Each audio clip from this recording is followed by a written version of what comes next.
আজকের রেসিপি ঝাল মশলার ঘ্রাণে ভরপুর। এই রেসিপি উৎসব বা রবিবারের দুপুরে গরম ভাতের সাথে একেবারে জমে যাবে আর পরিবারের সাথে খাওয়ার আনন্দকে বাড়িয়ে তোলে। তো চলুন শুরু করি আদর্শ টেস্ট অ্যান্ড টাচের সাথে টেস্টি টেস্টি মটন কষা রেসিপি। প্রথমে 1 কেজি মটন পরিষ্কার করে ধুয়ে নিয়ে একটি পাত্রে রেখেছি। ম্যারিনেট করব পরিমাণ মতো লবণ, হলুদ, গোলমরিচ গুঁড়ো, 1 চামচ ধনে ও 1 চামচ জিরা পাউডার, 2 চামচ আদা, 2 চামচ রসুন ও 1 চামচ লঙ্কা গুঁড়ো, 1 কাপ টক দই, সামান্য সরিষার তেল অ্যাড করে ভালো করে মাখিয়ে 1 ঘন্টার জন্য রেখে দেব।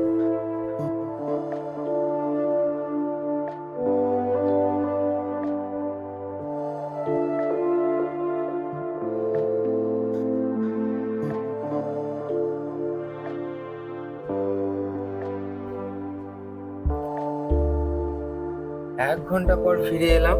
কড়াই বসিয়ে সরিষার তেল দিয়ে গোটা গরম মশলা ও তেজপাতা অ্যাড করে কেটে রাখা একটি বড় পেঁয়াজ তেলের মধ্যে অ্যাড করে দেব।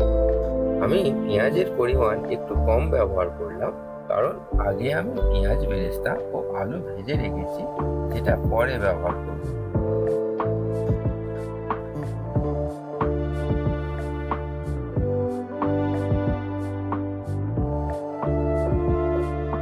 পেঁয়াজ লাল করে ভাজা হয়ে গেলে তার মধ্যে 2 চামচ রসুন বাটা অ্যাড করে কষাতে হবে।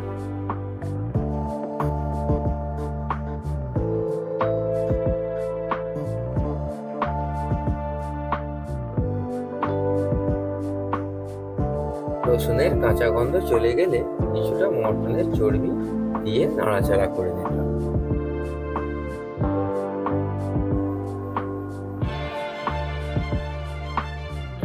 চর্বি যখন গলে যাবে তখন ম্যারিনেট করা মটন তার মধ্যে দিয়ে ভালো করে কষাতে হবে।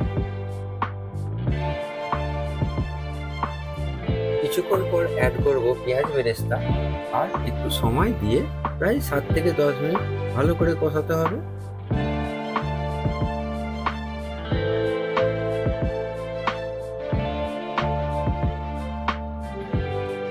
7 থেকে 10 মিনিট কষানোর পরে ঢাকা দিয়ে 10 মিনিট আরো কষাতে হবে।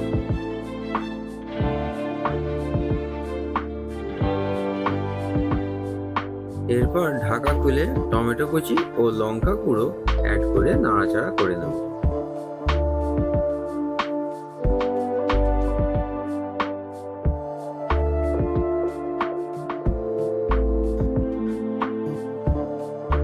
যখন দেখবেন মটন কষা হতে তেল আলাদা হতে শুরু করেছে, একটু জয়ত্রী ও অর্ধেক জায়ফল গুঁড়ো করে মটনের মধ্যে অ্যাড করে আপনারা যতটা পরিমাণ গ্রেভি চান সেই হিসাবে গরম জল অ্যাড করে দেবেন।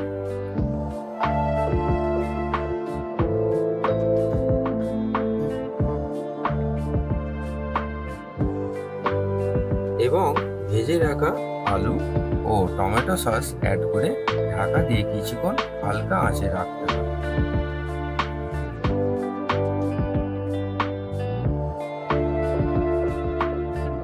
তারপর ঢাকা খুলে কসুরি মেথি, গরম মশলা গুঁড়ো ও একটু লেবুর রস দিয়ে নামিয়ে নিলেই রেডি হয়ে যাবে ঝাল ঝাল মটন কষা। এখানে লেবুর রস ব্যবহার করলাম কারণ অল্প সময় পরেই মটন ঠান্ডা হলেই চাপ ধরে বসে যায়। আপনারা যদি ব্যবহার করেন তাহলে জমে যাবে না। তো ওকে বন্ধুরা, বাই বাই, দেখা হচ্ছে পরের ভিডিওতে। ভালো থাকবেন, সুস্থ থাকবেন।